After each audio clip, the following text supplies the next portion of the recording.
बहुत जल्दी से प्रेम जी, मुझे 10 से 20 सेकंड में आप इस बात का जवाब दीजिए, क्योंकि क्यूरियोसिटी देश की जनता की यह भी जानने में है कि जब बीजेपी ने काम किया, आतंकवाद को 81% कम किया जा सका पिछले कुछ सालों में, तो यह बीजेपी के लिए एक बड़ी उपलब्धि है।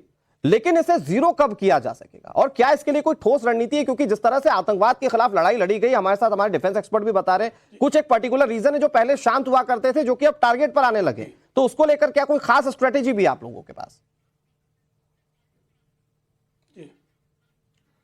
देखिए, स्ट्रेटजी निश्चित तौर पर, लेकिन वो टेलीविजन पर डिस्कस नहीं की जा सकती। आतंकवाद का पूरी तरह से खात्मा यह सरकार का संकल्प है। आतंकवाद के गर्भगृह पर का हमला करना और आतंक का समूल नाश कर देना, यह सरकार का संकल्प है और पूरा किया जाएगा। 81% जो खत्म हुआ है 100% समाप्त किए बिना शांति से नहीं बैठा जाएगा। और हमारी सेना को, सुरक्षा बलों को इसके लिए पूरी छूट है कि वो जो अनुकूल रणनीतियां बना सके वो बनाएं और आतंकवादियों को समूल नाश करने में कोई संकोच ना करें। ठीक है सर, बहुत इंपॉर्टेंट बात आप कह रहे हैं। मैं और इसको लेकर अपने तमाम दूसरे मेहमानों के पास जाऊं। एक बड़ी खबर, लोकेश जिंदल जी, आप ही से पूछता हूं, अब सिक्योरिटी ब्रीच हुई थी कि नहीं हुई थी? और अगर सिक्योरिटी ब्रीच हुई थी तो फिर आदमी भागेगा ही ना सर वहां से, तो खड़ा होकर थोड़ी इंतजार करेगा कि कोई कुछ कर दे। तो ये किस तरह के बयान दे रहे राहुल गांधी? लेकिन अनुराग जी, जब सिक्योरिटी ब्रीच हुई तो कांग्रेस के नेताओं ने उस व्यक्ति को पकड़ा और मेक श्योर किया कि भागने के बजाय जो है ऐसी कोई भी हानि ना हो, ऐसा कांग्रेस पार्टी ने जो है। अरे सर, तो लेकिन जान बचानी तो सबकी प्रायोरिटी है ना। इसका मतलब ये थोड़ी है कि कोई खड़ा होकर यहाँ पर कहेगा चलिए ठीक है आपकी दिलेरी, इसके लिए मैं ताली बजा दूंगा। क्या जो विपत्ति के वक्त भाग जाए, हाँ, वो कैसे नेता है? अरे भैया, आप क्या किन लोगों के नेतृत्व कर रहे हैं आप? अरे वहां पर अगर कोई व्यक्ति कूदकर आया है पार्लियामेंट के अंदर, हाँ, तो इतना आपके अंदर पौरुषार्थ होना चाहिए। मुझे एक बात बताइए, आप लोग आज शहादत पर सियासत कर रहे हैं, ये दिलेरी क्या तब दिखेगी? क्या कोई आतंकवादी आ जाएगा तो आप जाएंगे नहीं साहब मैं सांसद हूं तो मैं सबसे पहले लड़ूंगा, ये दिखा देंगे दिलेरी? या आपके सुरक्षा बल जाएंगे?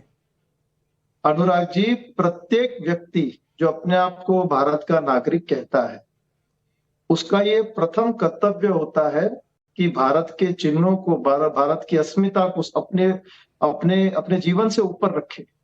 अगर कोई ऐसा व्यक्ति जो पार्लियामेंट में आता है और किसी प्रकार का भारत के ऊपर जो ऐसी कोई चीज की चेष्टा करता है, तो आपको अपना स्वार्थ आप अपने सांसदों की दिलेरी देख रहे हैं और देश की सीमा पर जो जवान शहादत दे रहा है उस पर आप सियासत कर रहे हैं। अनुराग जी, आप बीच में नहीं टोकेंगे मुझे, प्लीज, मुझे मेरी बात पूरी करने दीजिए। हाँ, आप देखिए, अगर कोई भी व्यक्ति इस तरह की हरकत करता है तो उस समय वहां पर मौजूद सभी लोग, मैं तो कहता हूं अगर सड़क के ऊपर भी कोई व्यक्ति इस तरह की चेष्टा करता है तो वहां के नागरिकों का फर्ज होता है कि उसको आड़े हाथ ले, उसको दबोचकर पुलिस के हवाले करे।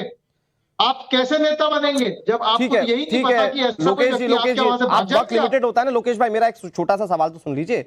फिर आप यहाँ पर अपने सांसदों की दिलेरी के किस्से गा रहे हैं और जब जवान शहादत दे रहे हैं तो आप उस पर सियासत ढूंढ रहे हैं, ऐसा क्यों?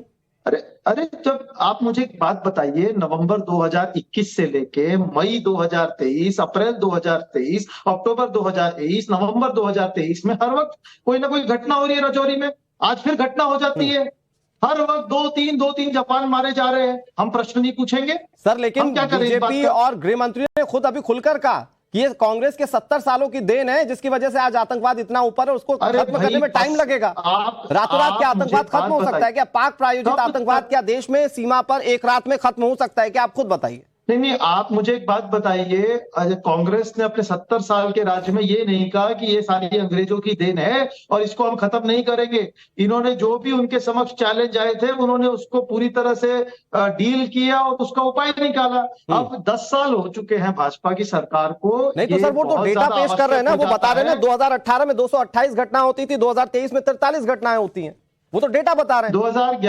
2011 से 2021 तक एक भी घटना नहीं हुई थी राजौरी एरिया में, लेकिन 2021 नवंबर से लेके अब तक कम से कम 1 दर्जन घटनाएं हो चुकी है। साउथ कश्मीर की घटनाओं को आप नेगलेक्ट नहीं कर सकते, वहां पर शांति आई है।